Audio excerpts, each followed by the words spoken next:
Good day, Father. I hope this message finds you well. We are in the midst of a problem, but I believe we will eventually triumph. Human ingenuity can be quite remarkable. It seems that we have a biological system which recirculates our oxygen so that we do not have to carry as much of it on our journey. This seems logical since this trip will last more than 2 years and our oxygen needs would far outweigh the payload capacity of this vessel. The problem is that the biological system is operating at less than peak efficiency, and we may well run out of air in 9 weeks if the problem is not rectified. While I am confident that will give us enough time to come up with a solution, the search for the source of the failure has piqued my interest. My mind sometimes takes me on journeys which I am reluctant to admit to, but this time my musings present me with facts which I cannot ignore.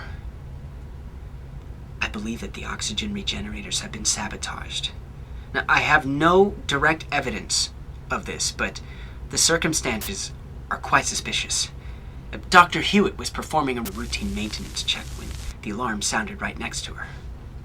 Coincidence? I believe it is an indication of whoever performed this supposed sabotage deliberately rigged it so that the oxygen levels would drop when Dr. Hewitt was in the vicinity, thereby implicating her, if sabotage was indeed discovered. I am finding it quite enjoyable to be working with Dr. Hewitt.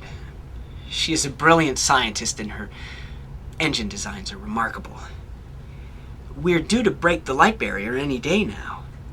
We have been and will continue to be accelerating during the entire trip, but we are just now approaching light speed.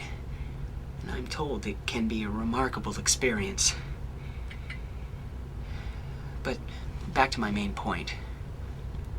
I do not believe that it is possible for the algae in the oxygen tanks to become contaminated and die without outside interference. The algae tanks are essentially a closed-loop system which has computer-controlled intake of carbon dioxide and nutrients and an output of the computer control may have been compromised, and if that is the case, there is logically only one lead for me to follow. I wish I could revel in this mystery, but unfortunately all of our lives hang in the balance. If someone makes one attempt at sabotage and fails, they usually make another attempt, and I will endeavor to prevent that from happening.